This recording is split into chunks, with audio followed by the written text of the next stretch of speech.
안녕하세요. 옴스입니다. 오늘은 자소서 작성법 네 번째 시간 성장과정 작성법에 대해서 여러분들과 얘기를 나눠보도록 하겠습니다. 여러분들이 일반적으로 성장과정을 작성하라고 한다면 자꾸 엄빠 뭐하시노부터 시작을 합니다. 30년째 지각 한 번 안 하고 출퇴근하시는 아버님을 보면서 성실함을 배웠다. 뭐 일을 하면서도 봉사를 실천하시는 어머님을 보면서 배려의 중요성을 배웠다 라고 얘기하는데 전혀 공감 안 갑니다. 자, 그리고 거짓말이에요. 여러분 솔직하게 말씀을 드리면 흉내내지 않았으면 좋겠습니다. 무슨 뜻이냐면 여러분들의 생각을 있는 그대로 드러내는 연습 자체가 저는 필요하다라는 얘기를 먼저 해드리고 싶습니다. 엄마 아빠 없이도 여러분들이 어떻게 커왔는지에 대한 이야기는 충분히 할 수 있습니다. 그럼에도 불구하고 계속해서 엄빠 얘기 꺼내가지고 식상하고 말도 안 되고 거짓말 같고 자기적이고 굉장히 수동적인 면모를 여러분들이 있는 그대로 드러냄으로써 스스로 점수 깎아먹는 것과 다르지 않습니다. 예를 들면 뭐 이렇게 써볼 수 있습니다. 저는 항상 주체적으로 할 일을 찾고 저만의 길을 만들어 왔습니다. 아니 주체적으로 주제 제시할 수 있잖아요. 왜 못합니까? 근데 왜 맨날 엄마 아빠 보면서 영향받았다라는 말도 안 되는 거짓말만 하시는 겁니까? 스스로 이렇게 주제를 만들고 자, 관련된 경험 제시하면 되잖아요.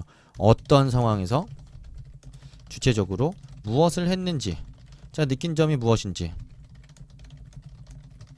자, 이렇게 얘기를 할 거고요. 그걸 통해 내가 느낀 교훈을 얘기하면서 자, 그로 인한 또 한 번 더 변화 2, 그리고 플러스 관련된 경험을 보여준다면 내가 드러내고 싶은 나의 성장 과정에 대한 주제와 함께 어떤 과정을 통해서 내가 보여주고 싶은 나의 면모를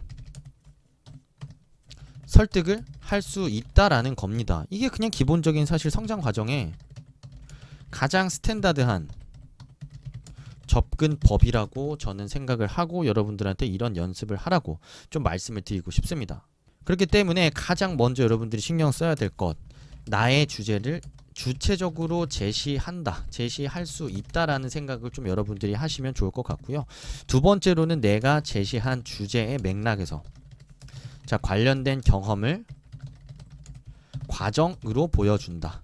자, 과정으로 보여주기 위해서는 제가 항상 강조하는 대로 하나의 에피소드만 갖고 거기서 느낀 점을 도출하고 이야기가 마무리된다면 이거는 과정이라고 볼 수가 없겠죠. 그냥 의미 있는 경험일 뿐입니다. 과정이 아니고 나에게 영향을 준 혹은 또는 의미 있는 경험일 뿐이라는 거죠. 그렇기 때문에 분명한 주제를 제시하고 주제의 맥락에 맞게끔 내가 어떻게 과정을 거쳐서 그런 내가 제시한 주제의 맥락에 맞게끔 살아왔는지 성장해 왔는지에 대한 과정을 다른 경험들을 통해서 연결해 주게 되면 성장 과정을 보여줄 수 있다라는 게 제가 여러분들한테 쉽게 전달해 주고 싶은 성장 과정의 접근법입니다.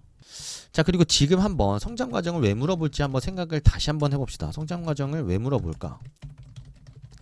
사실은 이 성장 과정을 왜 물어볼지에 대한 생각 뭐 그렇게 특별히 안 해도 되고요. 제가 여기 방금 위에서 했던 대로 나는 이런 주체적인 생각을 가지고 살아왔다라는 나의 삶의 어떤 과정의 한 부분을 분명하게 주제로 제시하고 그것들을 어떤 과정을 통해 보여줄 수만 있다면 성장 과정은 쉽게 해결이 됩니다.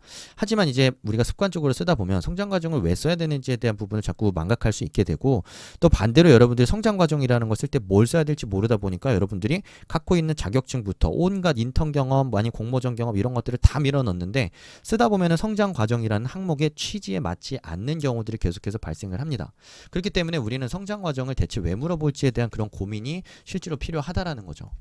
롯데에서 이 표준 항목으로 성장 과정을 물어보고 있는데 롯데 자소서 항목을 보면 지원 동기, 성장 과정, 자, 사회 활동, 뭐 이건 인턴이나 뭐 예를 들면 여러분들이 뭐 바깥에서 교육 이수 뭐 이런 이 공모전 이런 것들을 다양하게 써볼 수가 있겠죠. 그리고 직무 역량, 직무 경험 내지는 경험 쓰고 입사 후 포부를 씁니다. 자, 그러니까 이 성장 과정을 제외하면은 회사에 대한 본인의 생각 그리고 본인이 가지고 있는 역량과 기타 경험들을 통해 보여줄 수 있는 강점들 충분히 보여줄 수 있고요. 입사 후 포부를 통해서 자기가 직무적으로 커나가고 싶은 계획들까지. 그러니까 이제 성장 과정을 제외하면은 회사 직무와 관련된 실력, 준비, 역량 충분히 드러낼 수 있어요. 자, 그렇게 본다면 성장 과정에서는 여러분들이 인성적 혹은 태도적 측면을 보여주는 게 좋습니다. 그래야만 여러분들이 무슨 일하는 기계도 아니고 어떤 좋은 생각과 인성과 태도를 가지고 있는지 그런 것들을 좀 성장 과정에서 보여주는 게 중요하다라는 의미입니다. 근데 이제 성장 과정이라는 질문을 우리가 계속해서 곱씹어 보면 어떤 과정을 통해서 네가 커왔냐 라는 건데,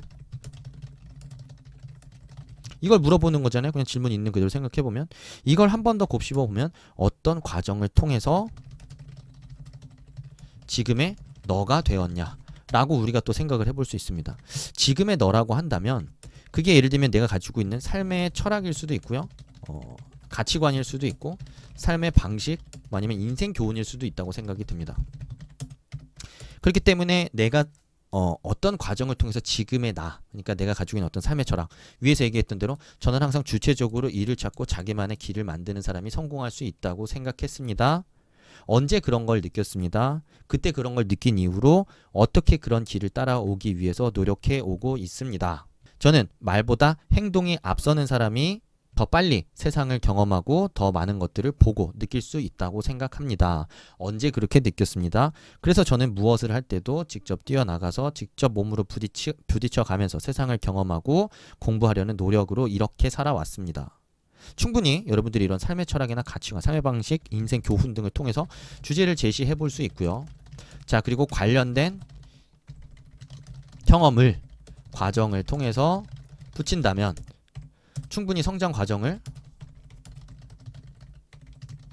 쉽게 써볼 수 있다라는 게 제가 여러분들한테 드리고 싶은 얘기입니다. 그래서 어떻게 보면 거꾸로 하긴 했는데 저는 이런 식으로 충분히 접근해서 여러분들의 성장 과정을 쉽게 쓸 수 있다라고 생각을 하고요.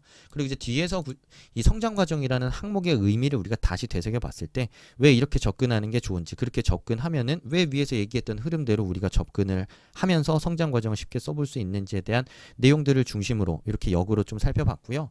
이런 식으로 여러분들이 갖고 있는 여러분들만의 삶의 태도, 철학, 가치관을 자신 있게 드러내고 어떻게 그렇게 여러분들이 좋은 가치관이나 삶의 태도를 갖추게 되었는지, 혹은 어떻게 그렇게 그런 삶의 태도를 견지하면서 꾸준하게 지속적으로 지금의 나까지 올 수 있었는지에 대한 그런 과정들을, 경험들을 통해서 연결하고 분명하게 제시를 해준다면 여러분들의 성장 과정 항목을 통해서 여러분들만의 좋은 삶의 태도, 가치관 보여줌과 동시에 관련된 경험을 통해 그런 어떤 팩트와 생각이 하나의 세트로 완성된 설득력 있는 자소서를 손쉽게 써볼 수 있을 거라고 생각이 듭니다. 자, 성장과정 작성법 여기까지 마무리하도록 하겠고요. 구독과 알림 설정 꼭 해주시고 다음 주 월요일에 올라올 다음 자소서 작성법 강의도 놓치지 않으셨으면 좋겠습니다. 도움이 되셨다면 좋아요 꼭 부탁드리겠습니다. 감사합니다.